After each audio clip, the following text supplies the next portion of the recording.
And I used my membership. I loved my membership. I was excited about what it had done for my family and my business, and I was out networking, something I do on a regular basis, and I met the tall one over here, the tall one named John Drennan, because we got several tall ones this week, right? And he handed me a card that said Success Partners, and I thought, wow, I really love that name. What is that? And he said, well, it's my business that runs my team of Legal Shield associates. And I said, oh, I'm a happy Legal Shield member. And he was like, well, what do you do? And I said, well, I'm a speaker and a coach and soon to be author.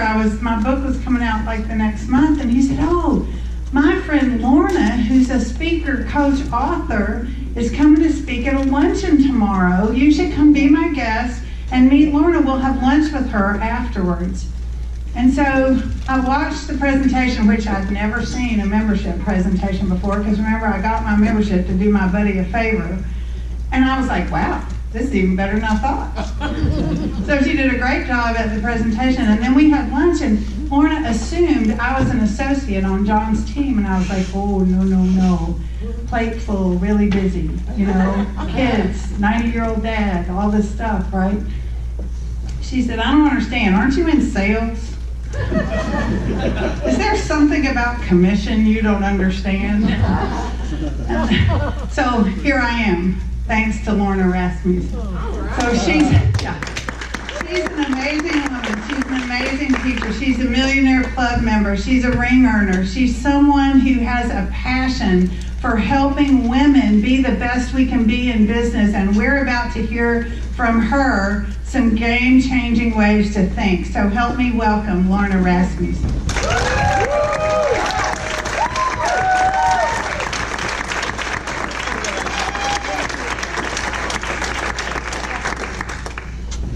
So what that story indicates is that I go around the country recruiting people for you. And John, you're welcome.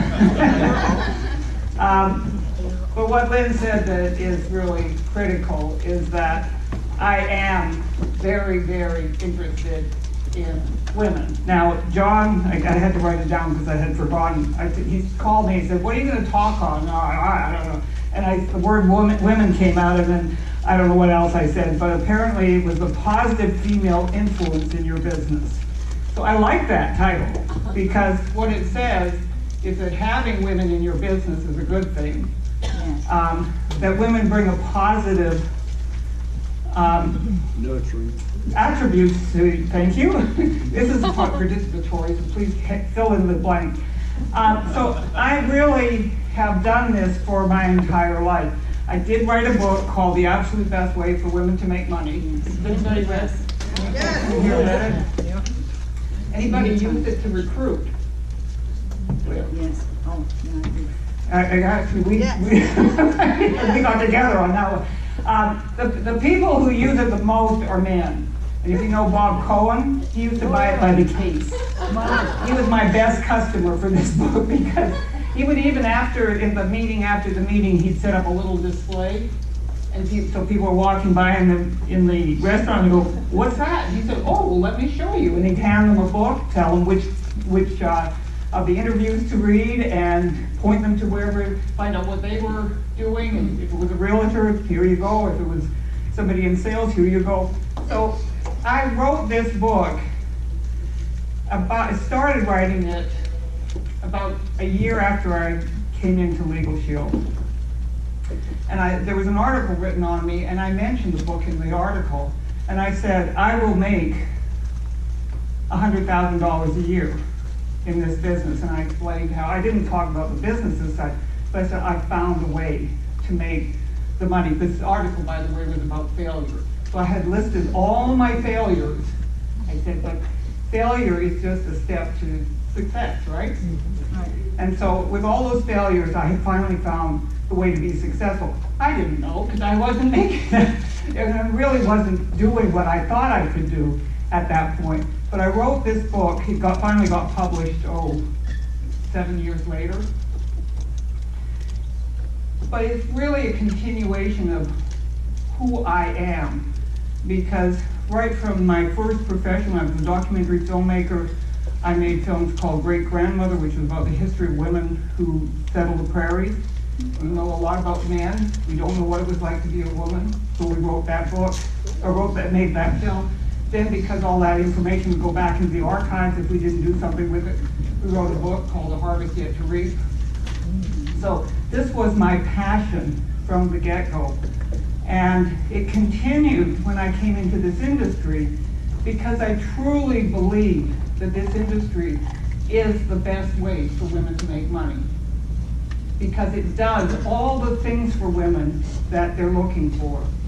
So we're going to, I want to just get, for those of you who don't know me, give you I'm going to keep my eye on this clock here, a 3-minute bio. I was a college professor, obviously I was an author, obviously I was a documentary filmmaker.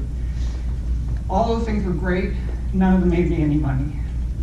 I was introduced through my brother-in-law to a company called SMI, Success Motivation Institute, owned by Paul J. Meyer. And that changed my life, and I'm going to talk about that in a second. I retired with my husband. I moved him to Costa Rica because he wouldn't stop working. And I thought, well, if I move him someplace where he can't work, then he'll stop working, which is exactly what happened. He can't be an architect in Costa Rica, so he stopped working. It was costing me too much money. I was explaining this. It was costing me $1,000 every time he did a proposal. He did 40 proposals, never got a job. He had to stop working. It was costing me too much money. So that's why we ended up in Costa Rica. But I never stopped thinking that I was going to continue to do this business. This is a business you can do into your 80s, into your 90s. I actually had a 92-year-old associate one time. So short of getting divorced, I had to continue working, and if I wanted to live in Costa Rica, I had to figure this out. Now this is where I've had a little bit of a struggle, and I'm listening to Crystal's presentations online, and I'm trying to learn how to work my business online. And I figure that once I've done that, I can go right back to the size of business that I had before. I've reached Platinum 2, but Jacket Winner and all those kinds of things.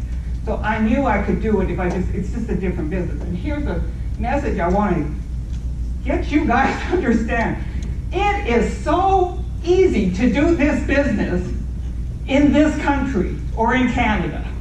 You just walk out the door and there are people who need this service. And every time I come back to the States, I'm sitting on a plane with this guy and we had this very interesting conversation. I wasn't even thinking about selling him anything or recruiting him. And in the end, I believe I have a new recruit. Because it was so easy. Into the conversation, and pretty soon I'm talking to him about legal shit. I'm going, that's not what we started off talking about. We're talking about ecology and walking across Costa Rica. Now he's got a business and he's got these young people he's responsible for. Oh, tell me more, I'll send you some information, because I wasn't prepared to do. But it's so easy to do it here that every one of you should be able to talk to 10 people a day and get them, and that's how I built my business, going out there and talking. So why am I so passionate about women and talking about women in this industry? It's connected to why I'm continuing. I know I can do what I did before. I know I can build a sizable business. I don't really need to. You can live pretty nicely in Costa Rica on the kind of money that I'm making right now. But there needs to be women who show other women. Now, I don't know whether men understand this, but for some reason, most women, I'm going to generalize here, the whole conversation is going to be a generalization. So if it doesn't apply to you, well, women don't think that way, I don't think that. No, but other women do. Women need to see a role model. Ladies, are we? Yeah. We need to see that we can do it. Somebody who looks like us, talks like us, has done it. And I'll give you an example. I have an identical twin sister. She's just as good as I am in this business if she ever applied herself. She just didn't want to. But she was my top person when she was in the business. We went to a conference at the Riviera. I remember the name of the hotel. Wanda was there, in Las Vegas. And for some reason, the company didn't put a single woman on stage. Not a one. Now, I'm upstairs in the skyboxes, and around a big table, there were at least a dozen six-figure Millionaire Club members, platinum. They were just, you know, the talent was there, but for some reason, they didn't put us on stage. Down on the floor, my sister's sitting. Now, she knows I'm a platinum executive director. She knows I'm a Millionaire Club member. She knows I have a $100,000 ring. But she's thinking through that conference, she tells me later, maybe this isn't the right business for me. Maybe I can't do this. And she said it was because she did not see anybody like her up on stage. So that's the reason I do what I'm doing. So let's go into the... Why is network marketing a great business for women? I'm going to put a number up here. I hope there it is. 82%.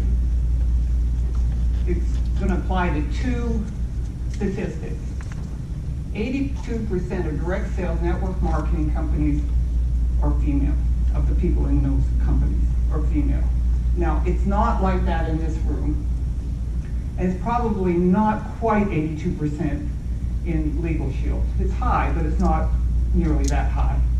But in the industry as a whole, 82% of the participants in direct sales network marketing are women. 82% of the women in North America who make over $100,000 a year make it in direct sales. Yeah, wow. So it's a great place for women to make money. Okay. And it is a reason why women get into this business. Lisa was asking, you know, if any of us have been in that situation where we were desperate, knew that many of us have been. I was desperate when this company came along. I was about to lose everything, lose my home, everything. So yes, that is a motivator for women, and it's a motivator for a lot of us.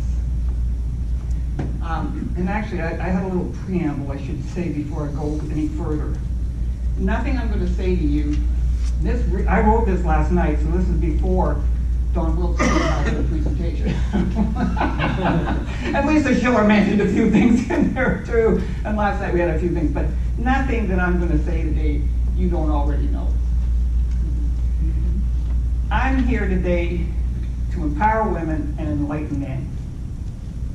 And so what I want you to do as you're listening is think about people that you know.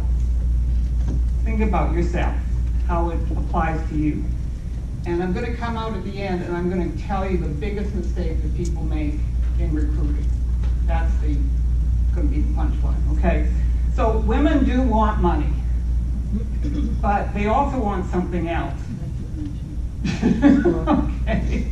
Oh, go backward. Okay. This is a woman, right? Women? Yes. Everybody recognize themselves? I know there's some men that are in that situation, but not nearly to the same extent. So when I'm driving home from a meeting one night, I get a message from my 8-year-old, or 6-year-old, I guess he was at the time. Mom, I need to be a serpent tomorrow in this little play we're doing. So I'm driving home thinking about what I've been doing in my business and trying to think, what can I do for a serpent outfit? What can a black bag, tie? I mean, that is the kind of multitasking that women have to do. And there is nobody. Now, my husband supported me in the business, and when I went out to a Tuesday briefing, I presumed he fed my son. One day I left a little late, and the pizza guy and I crossed paths. But we're thinking about all of these things, and they're important to us. So we need flexibility. We desperately need flexibility. Because not only are all those things being juggled, we don't know when one's going to drop. When your mother's going to get sick, when your son's going to have to stay home from school. God bless corporate women who have jobs they have to go to for 9, 10, 12 hours a day. I don't know how you do it. And I only had one child. Okay? So I'm clicking and you're clicking. Okay, gotcha. So women want more than just flexibility. They also want to know that they're part of something. They've got a team of people. They're being supported. They want to be in business for themselves, but they also, or for themselves, but they want to be in business not by themselves. They want other people to be with them and support them. How many women here really love the fact that they're part of a team? How important is that to you? It's critical, right? I didn't have much of an upline, long story, so I just went looking for an upline. And I've had many uplines in my, which is nice, because it's sort of like, maybe it's like being a foster child, but you get to go and pick the best foster mother. I like this one. In fact, we'd sit and we'd look at all the top people. I'd sit with my associate and I'd say, which one should we attach ourselves to? And people have been amazingly gracious. Thank you very, very much to Shield Nation for embracing us and bringing us in. But team is important. So even if you don't have a team, feel you don't have a team, you can kind of join a team. What they also want is they want to make a difference, right? How many people are in this business because it makes a difference in the lives of other people?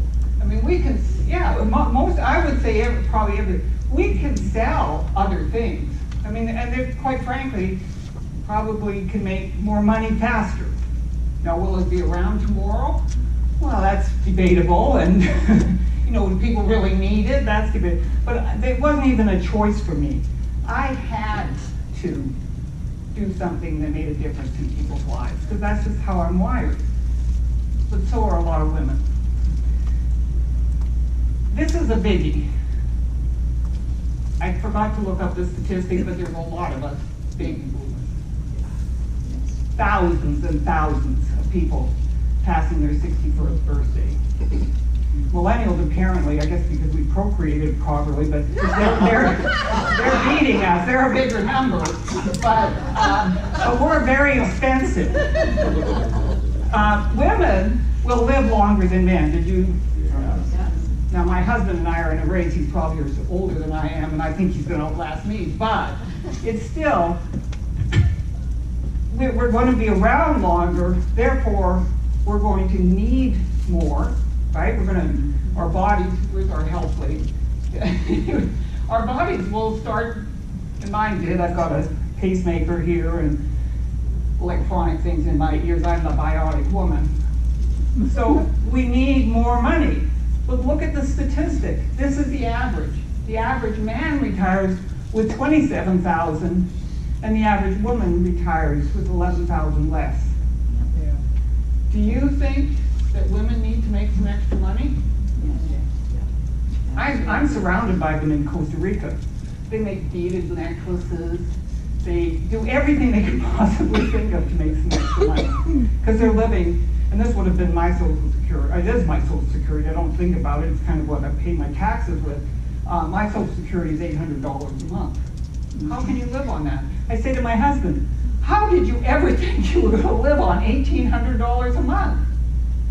I mean, how? What kind of life would you have? Now, you can live in Costa Rica, but not the way I want to live. Okay, so we also want out of the rat race.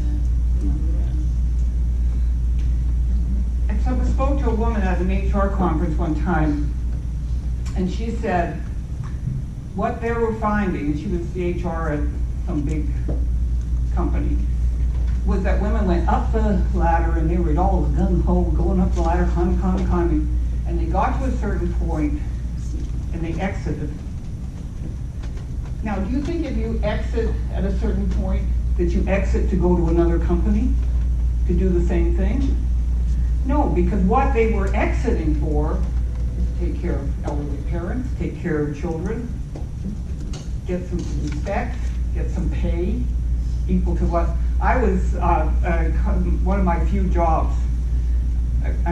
It's really my only real job. I mean, selling septic tanks on the prairies of Alberta doesn't count as a.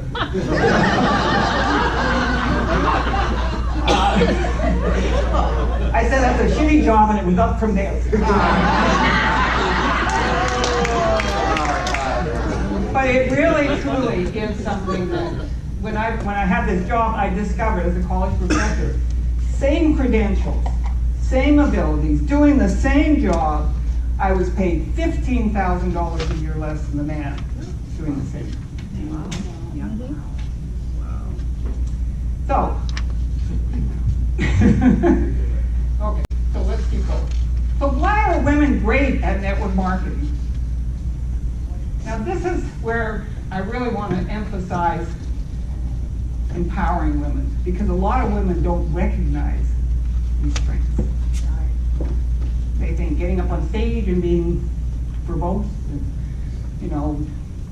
I don't know what they think, but it's just not what they're doing. But women actually have developed over the years. My husband and I love to watch anthropological films. I say he's got a Neanderthal eyebrow thing there. So, but it's interesting to see how we developed. And men and women develop to do different things. Well, the things we develop to do are perfect for network marketing. We have unbelievable personal skills, most of us. Again, guys do the same thing. Some women can't do this, but women know how to build relationships. How do I know that? My husband paid $1,000 to join a men's club. He said, well, the women could join their own club too. I said, I know how to make my own friends. I don't need somebody to put people together for me. And that's all this club did, it just put these guys together. He met with these guys for years, but in the first 6 months I said, well, tell me about them. Do they have families? Are they married? John stopped. He knew nothing about this. Nothing. I go into the bathroom, and there's a woman in the bathroom, and I get her whole life story. I said, what do you talk about? And he goes, I don't know. Sports. So women have this ability, and what is this business about? It's about personal relationships, it's about building teams, it's about making people feel connected and appreciated and all those great things, which we just kind of do naturally for our own survival, because that's how we get information. So it's also, when you look at selling in this business, it's really relationship marketing. Because I'm not going out, even if I'm selling to a total stranger, like the guy sitting next to me on the plane, I knew all kinds of things about him. I knew he was married, I knew he worked as a teacher, I knew all this stuff about him before we ever talked about Legal Shield. So that we create those relationships and then we market to people. And we're natural networkers. There's me networking in Atlanta, there's me networking in Costa Rica. In fact, there wasn't enough networking happening in Costa Rica that I actually created another networking group. So we're just natural at making those relationships with people. And that works beautifully in this business. If you just be yourself and go out and meet people and talk to them like you would talk to them if you were just at a social someplace. What you'll find, you go out to meet friends, right? But this is a biggie. Women are patient. Raise a child, have a husband. If you don't have patience, somebody's dying. So you've got to have patience. I'm discovering that living with an older man is causing me to develop a lot more patience. I was very concerned when I left, and quick aside here, I was very concerned when he dropped me at the airport because he was going to go to PriceSmart and pick up some things. Well, he got lost on his way to PriceSmart, and when he finally found it, he couldn't remember why it was there. But he walked up and down the aisles until he saw an ice chest. That reminded him, oh right, I'm supposed to get some plastic. Anyways, but I'm very nervous about leaving it for 2.5 months. Like, God, what are you going to do? But women have a lot of patience. And why do you need patience in this business? We need patience because people try your patience, right? Right. The people are the best part of this business, but people are also the most trying part of this business. So women are patient with people. I was patient with a young guy that came into my business. He was 19 when he came in.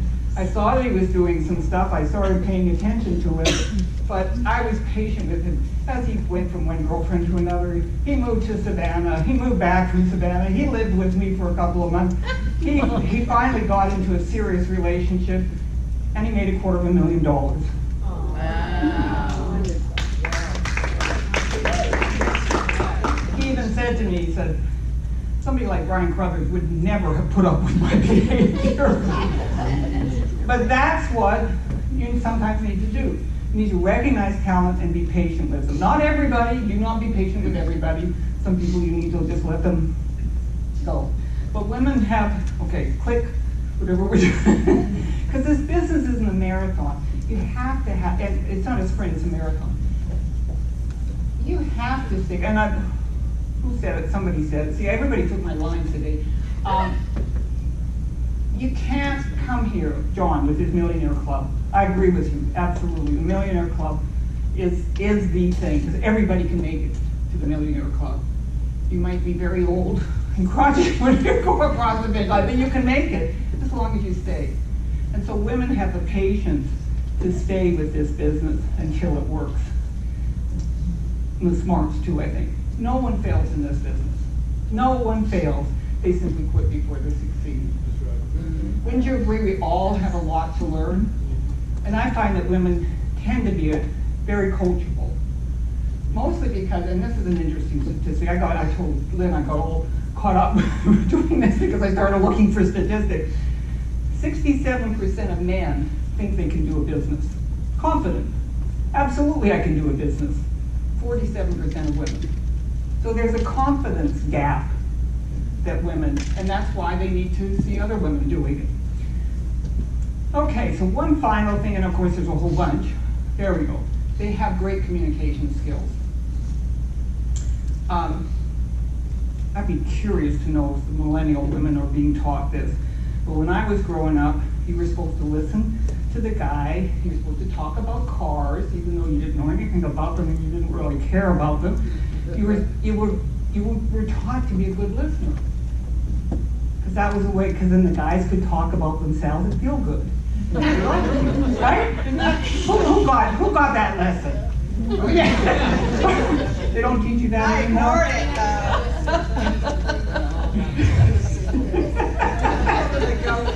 I ignored I love these guys. So, you listen well. And this brings me to, so you build rapport. This brings me to the biggest mistake that people make in recruiting. And that mistake is speaking to the prospect's wrong why. And somebody did that lesson today. Was that you? But let me put a little cherry on the top here. What happens, I think, for most people, and this is totally unscientific, is that they are so engrossed in the conversation, thinking about themselves, right? Let's go to the next slide. We talk rather than listen. We do that a lot out of nervousness. We're nervous about am I going to remember, particularly when we're getting started. So we just talk to people, and we have no idea what to tell them. So oftentimes, what do we tell them? If you're excited about the money, that's what you talk to them about. And if we had time, we probably could do a real interesting exercise about who got into the business for what reason. So I said, I got into the business because I was about to lose my home. Is that the reason why I got into this business? No. So if somebody missed that, in fact, we found a story about a woman who knew me when I was in the People's Network, could have recruited me, and she was in prepaid legal, could have recruited me into prepaid legal, could have made tens of thousands of dollars from me. She said, I said, you know, you missed me. You could have recruited me. I was desperate. I was losing money. I was in a terrible pickle, and I had a bunch of legal problems. Didn't even try to sell me a membership. Why? Because I'm a very positive person. And she assumed my positivity was that everything was just going hunky-dory for me, when it wasn't. So she never talked to me from the perspective of listening to where, asking me questions so that I would tell her what was going on. And, oh, that one. And you listen with your head instead of your heart. And that was a lesson I got from Irina last night. I'm too head and heart, but I listen with my heart. I truly, and this may be the documentary filmmaker in me, I don't know, but I really truly listen with my heart. And if you listen with your heart, you'll learn things about people that otherwise you totally miss. So that's why I love talking about women. I feel an obligation to stay in this business, figure out this online thing, and get myself back to where I can be just one of the many women making it to the top. The true secret to sponsoring is discovering your prospects' why and then showing them how Legal Shield can turn that why into a reality. That's a big, that is the heart of what recruiting is about. So I only have a minute now, so I'm going to, 41 minutes. Okay, on your table is a flyer. Here's the good news and the bad news. I've redone the book, so it's kind of generic, the absolute best way for women to make money. It is an ebook, so you can send it out to people and use it in that way. I am going to be doing some workshops based on the book, and they're recruiting workshops. They're designed to recruit, mostly women, because that's the best way for women to make money. But guys, if you don't know how to talk to a woman, just send her to the workshop. Those workshops are going to be by invitation only. If you want to use them as a tool, it's a prospecting tool that I'm using, so if you want it, just make sure you get me your business card. The books, and it's a book plus the workbook. And the workbook is really designed to help people understand why they should be in network marketing. That's the whole focus of it, show them how it really they could sell if they wanted to and all that good stuff. I'm going to do that along with a 3-hour workshop. The good news, the books are ready. The bad news, the website isn't. So if you're interested, either hang on to this, and then when you, I'd say in about a week's time, go to lornarasmussen.com and you can get the books and sign up for the workshop. I'm going to be doing the workshop in September, but you'll have, and the workshop's really designed to teach you how to work with people too. That's the point of the workshop. But you can bring other people on and we can go through it with them. So wait for a week, or email me, or give me your card. Either way, I'll get you the information. But I really want you to know that I'd love to have had Lynn on my team, but she wasn't my prospect. She was John Trent's prospect. But I am happy to go around the country and help all of you recruit women, because we all rise when the tides rise. So I really want to thank you for giving me the opportunity. And John, I am so glad I came here. I've already gotten my money's worth. I am thrilled, and I will be back next year if I can manage.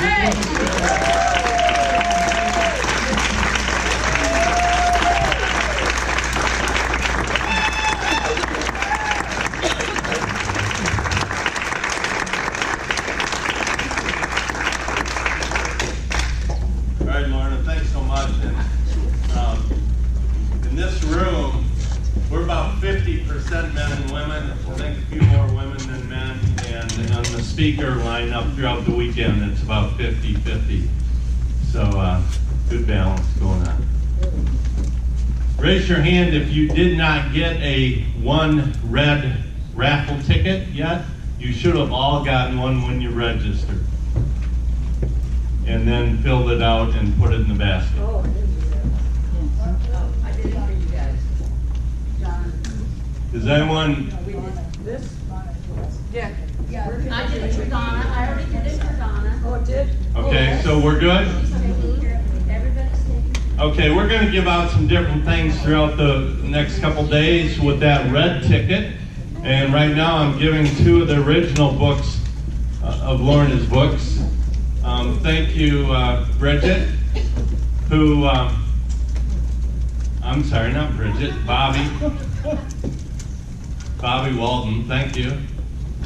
Bobby had gotten several of these books years ago. I remember, Lorna, when your book came out, and it was circulating big time. So we thank you, Bobby Walden, for 2 books that we're going to give away right now. And Lorna, why don't you come draw 2 of these out, and the names should be on the ticket, so you can draw it and read it.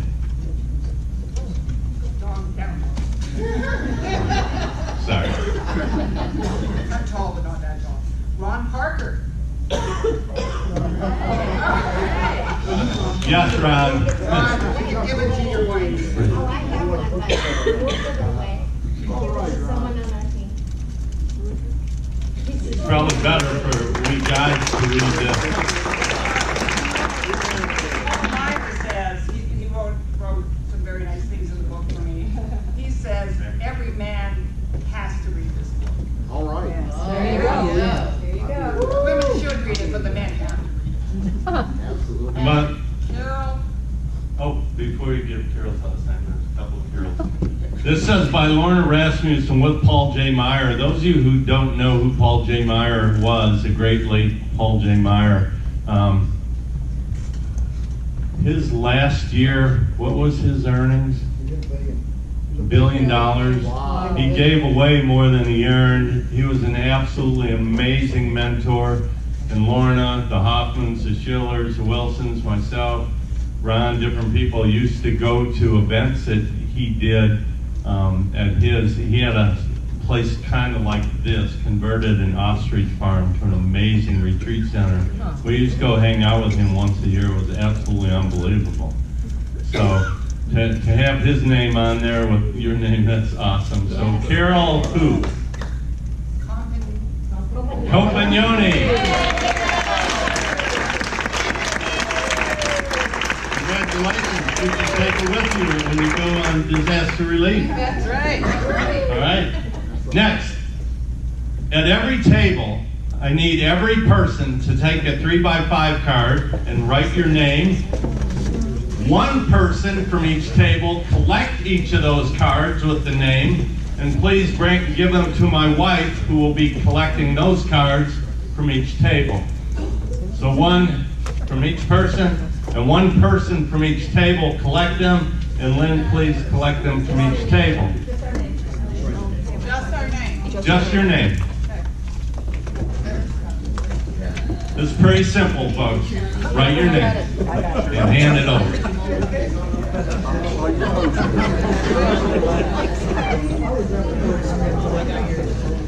When you're all famous, I'll have all your autographs.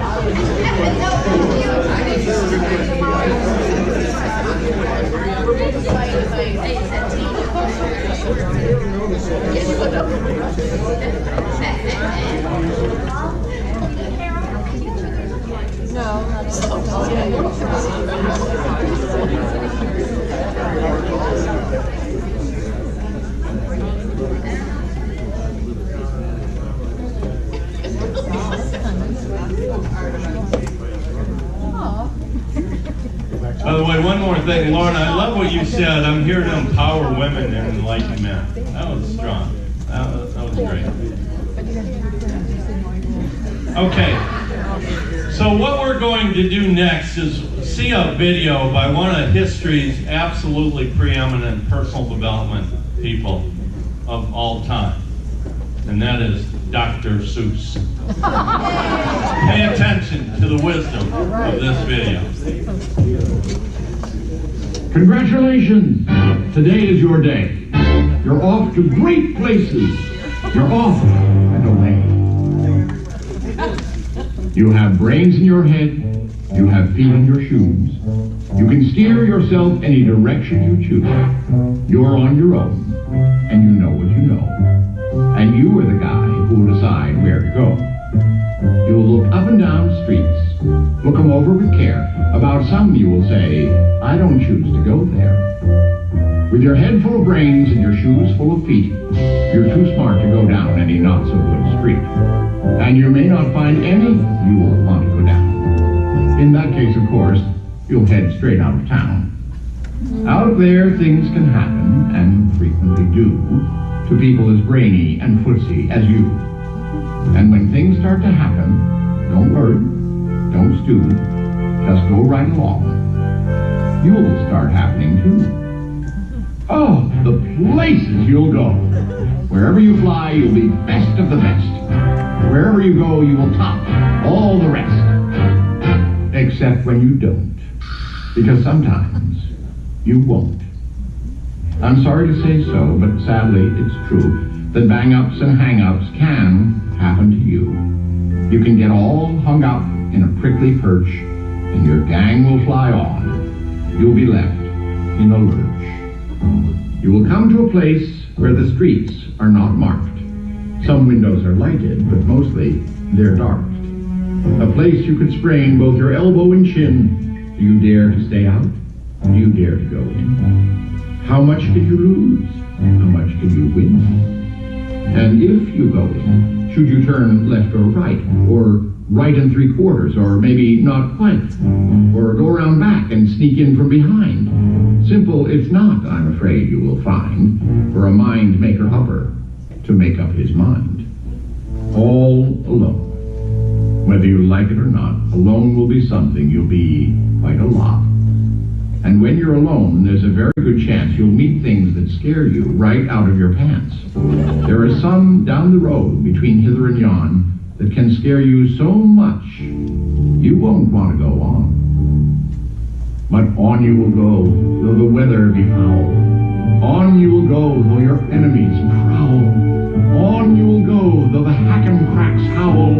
Onward up many a frightening creek, though your arms may get sore and your sneakers may leak.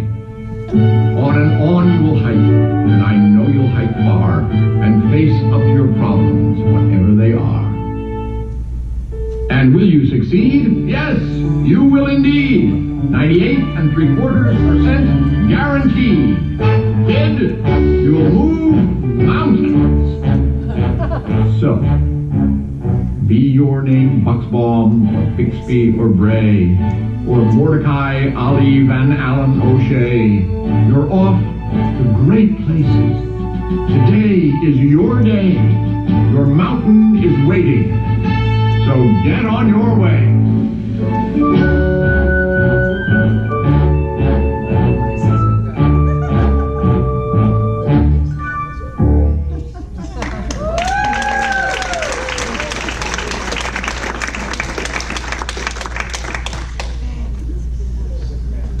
So during the video, I've been shuffling the cards because we absolutely want one of you to have the ultimate personal development. All the places you'll go.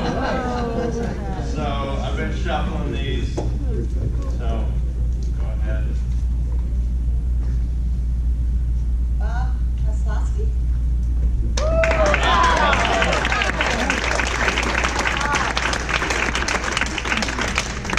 All right, so with that, lunch is at noon in 10 minutes, and then back here at 1 o'clock, we're going to move into our event and hear from Darcy Hoffman again. And it's going to be part 2 awesomeness. So see you back here at 1.